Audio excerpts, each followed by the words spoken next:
I've been to countries, even our closest allies, where laws passed for the greater good often translate to your rights being stripped away. I am Suburban Prepper, a combat veteran and prepper, and today we're diving into 20 essential preps that are under the looming threat of legislation and regulation. The clock is ticking on your ability to legally obtain these critical tools, and you need to act before the window closes. Number 20, portable power solutions. Kicking off our list at number 20 is a threat that's more subtle than an outright ban. It's death by 1,000 cuts from economic and political pressure on our energy independence. Portable power solutions. I'm talking about solar panels, high-capacity power banks, and the rechargeable batteries that run them. In a grid-down situation, this gear isn't a luxury, it's a lifeline. It keeps your communications, medical devices, and critical tools operational. So, why is it at risk? The threat is a perfect storm of economics and geopolitics. Recent trade policies have slapped major tariffs on electronics and the raw materials needed to build them. For instance, tariffs on some Chinese solar cells are now at 50%, and tariffs on lithium-ion battery components have also jumped significantly. These aren't just numbers, they translate to real-world price hikes that you and I have to absorb. The supply chains for essentials like lithium and copper are incredibly fragile. And as global tensions escalate, we could see these items priced out of reach for the average person. Securing your energy independence now, while you still can, is the smart play. Number 19, water purification chemicals. Next up, at number 19, are certain water purification chemicals in bulk form. Specifically, things like calcium hypochlorite or iodine crystals. Every prepper knows the rule of threes.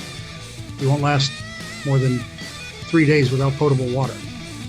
Filters are your primary, but they can fail or be lost. Chemical purification is the ultimate backup for sanitizing large volumes of water. One small tub of calcium hypochlorite can treat thousands of gallons. The problem is their versatility.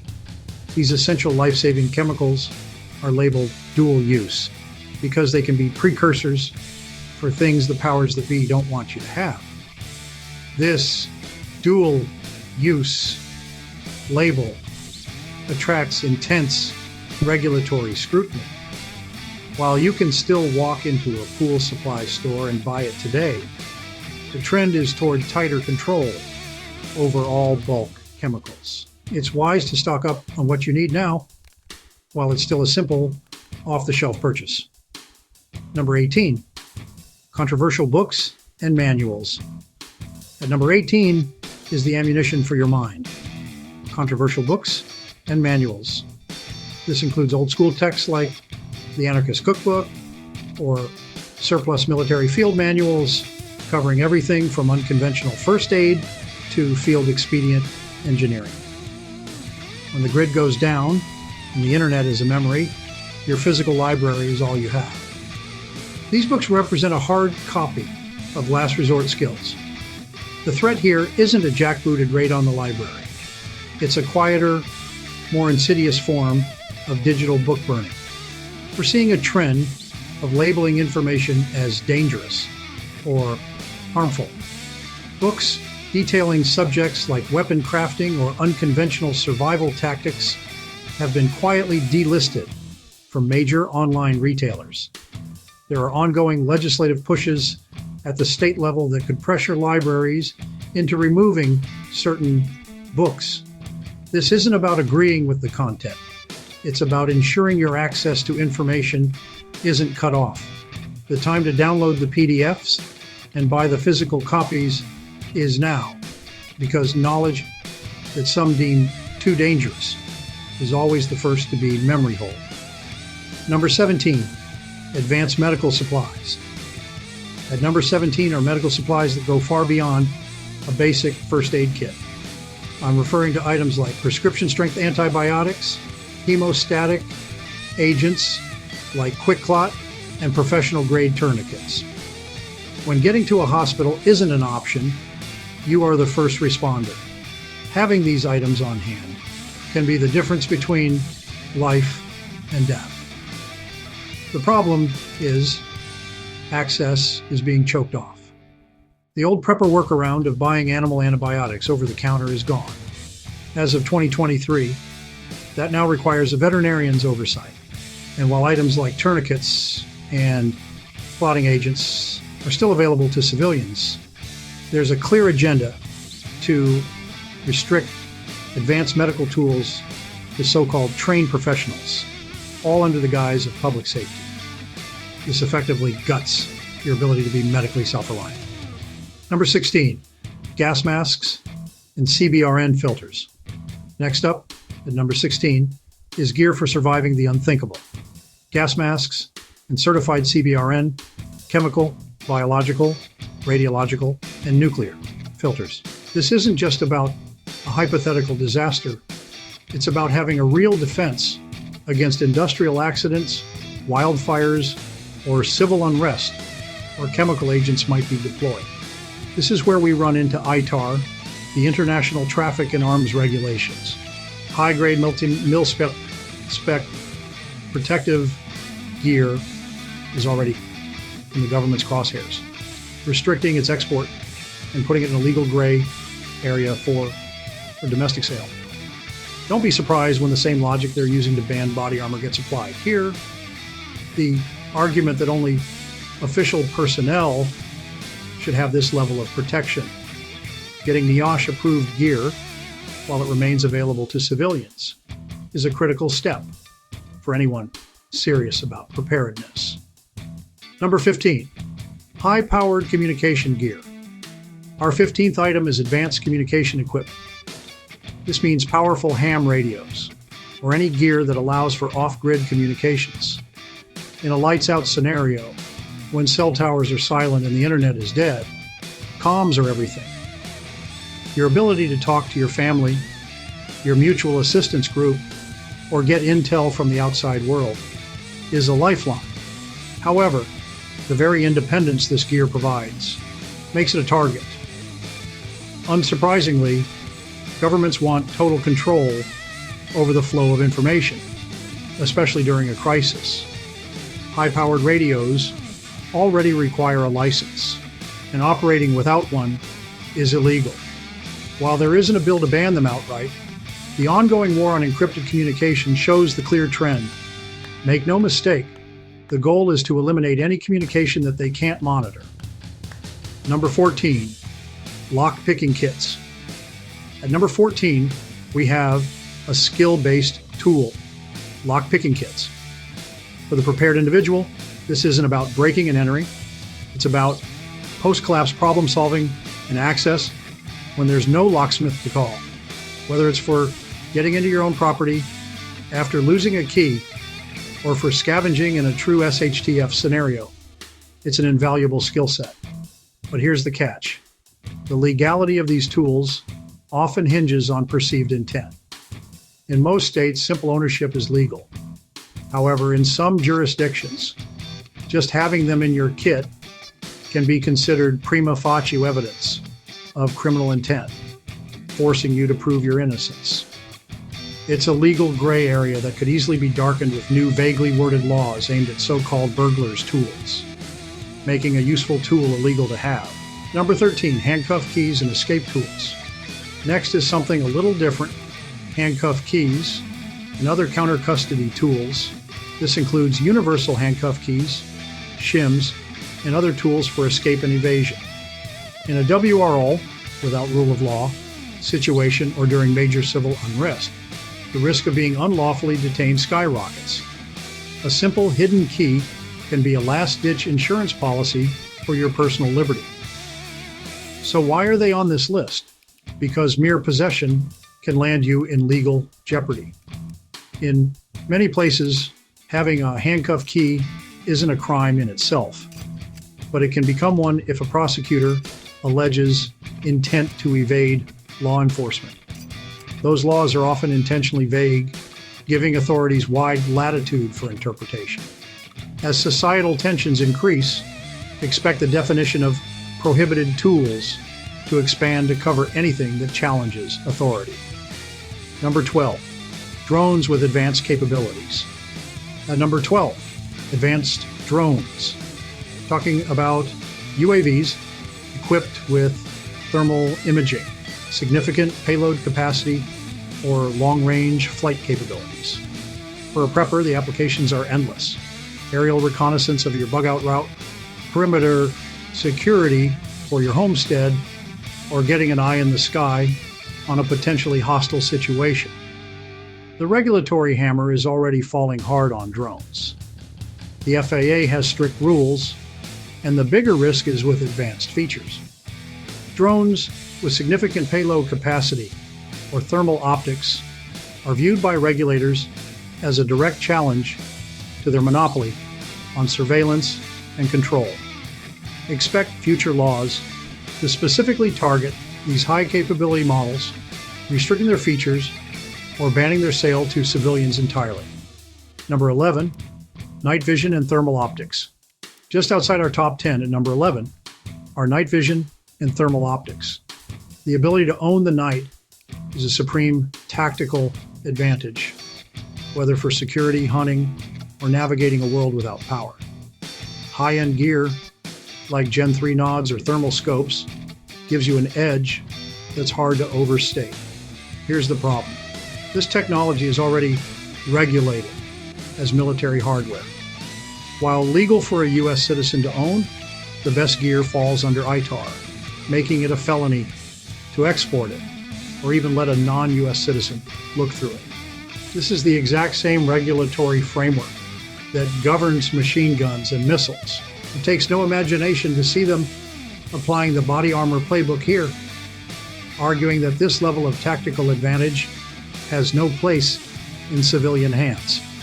Before we get to our top 10 most targeted items, if you're finding this information valuable, do me a favor and hit that subscribe button and turn on notifications. Our goal is to build a strong community of like-minded, prepared individuals. Also, drop a comment below and tell me which item you think is the biggest target. I read every single one. Now, let's get to the top half of our list. Number 10, perimeter alarms and tripwire devices. At number 10, we have perimeter alarms, especially those that use a 12-gauge blank or a 209 primer. These devices are an incredible early warning system for your property. They produce a massive sound to alert you to an intruder, man or beast, long before they reach your door. It's a simple, effective layer of security that's completely off-grid. No power, no Wi-Fi, no problem. The legal quagmire here revolves around one term, booby trap. While most of these devices are sold as non-lethal signaling alarms, the laws vary wildly state by state. If a device is perceived as having the potential to cause harm, even accidentally, it could be deemed an illegal booby trap. As regulations tighten, any device designed for perimeter alert will face increased legal scrutiny. Getting a reliable system in place now is critical. Number 9, signal jammers. At number 9 is a piece of technology that authorities despise, signal jammers. These devices block cell phone, GPS, Wi-Fi, and other radio signals. In a survival context, they can be used to protect your OPSEC from drone surveillance or prevent remote detonation of devices. For privacy, they are the ultimate kill switch. Don't kid yourself on this one. The feds are all over it.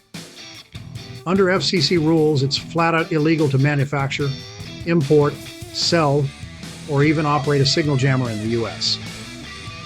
The reason given is interference with critical communications like 911, while the components to build them are out there. Possession is a felony waiting to happen. Expect enforcement and crackdowns on possession to become even more draconian. Number 8, high-capacity magazines.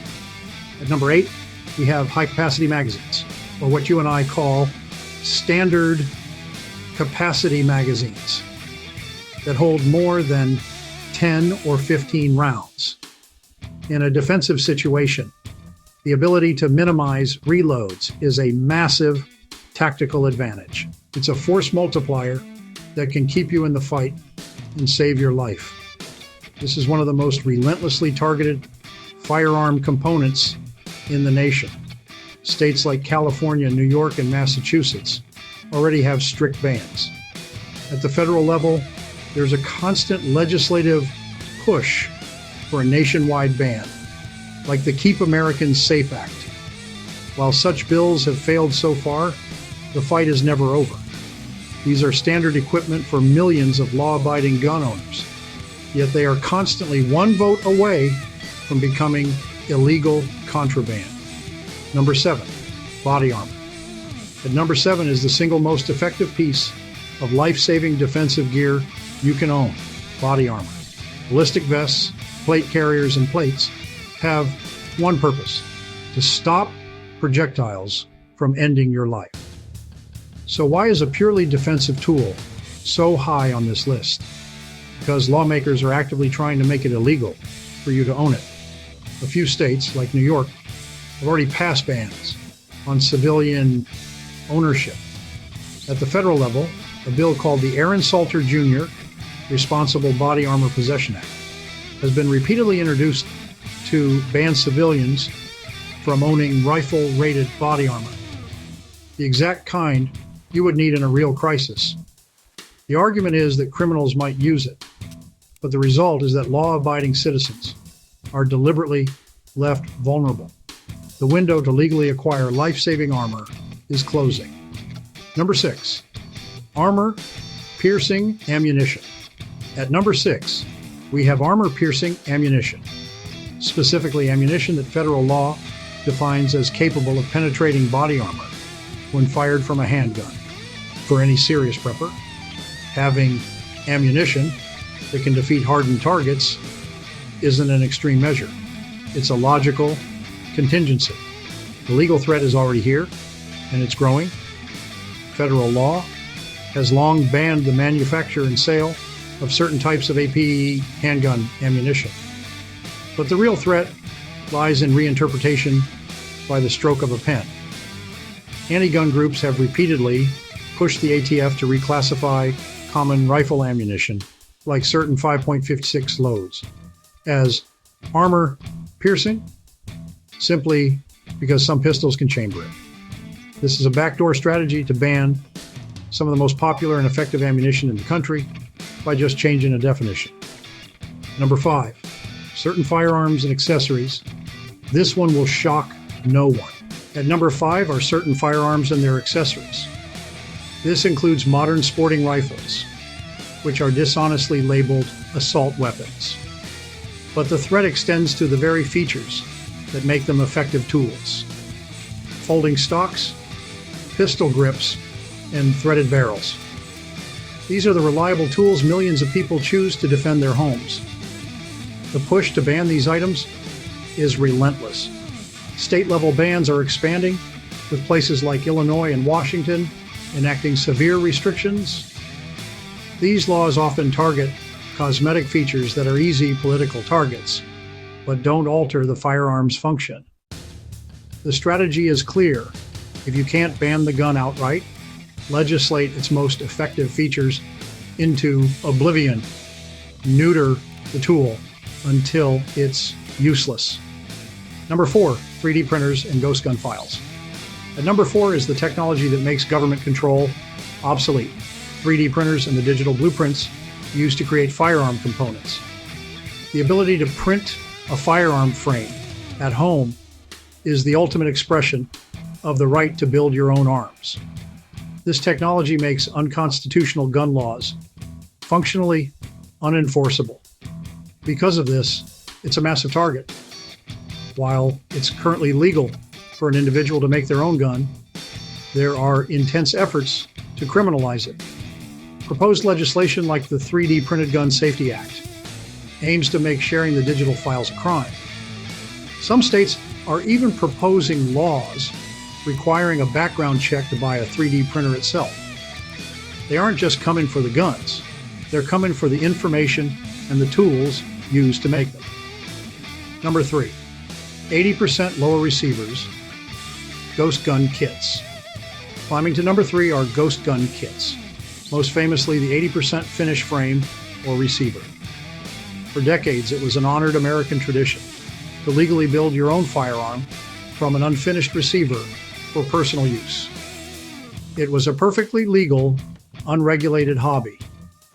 That tradition is being systematically dismantled. In 2022, the ATF simply rewrote the definition of firearm to include any kit that is readily convertible, which they decided includes most 80% kits sold with a jig. This means these kits now require serial numbers and background checks. The rule was fought in court, but was upheld by the Supreme Court in March 2025, confirming the ATF's authority. The federal government is now on a mission to eliminate the practice of building unserialized, untraceable firearms at home. Number 2, solvent traps, silencer parts. In the number 2 spot is perhaps the most blatant example of regulatory gymnastics, the solvent trap. These are kits legally sold as firearm cleaning accessories. However, they can be converted into a firearm silencer with some machining. The ATF has declared war on these devices. In an open letter, they stated that many of these kits are, by design, silencers and are therefore illegal NFA items. Let that sink in. You don't have to build any. Just possessing the legally purchased parts is now considered constructive intent and a potential felony by the agency. The ATF has sent thousands of warning letters to customers, demanding they surrender the kits. This is a clear signal that they are retroactively making a legal purchase into an illegal item based on what it could become. Number 1, bulk fertilizer components, ammonium nitrate. And the number 1 most controversial item to get before it becomes even more restricted is a common agricultural chemical, ammonium nitrate. In high concentrations, this potent fertilizer is also a primary component in powerful improvised explosives, famously used in the Oklahoma City bombing. Because of its dual-use nature, it is one of the most heavily regulated and scrutinized materials a private citizen can purchase.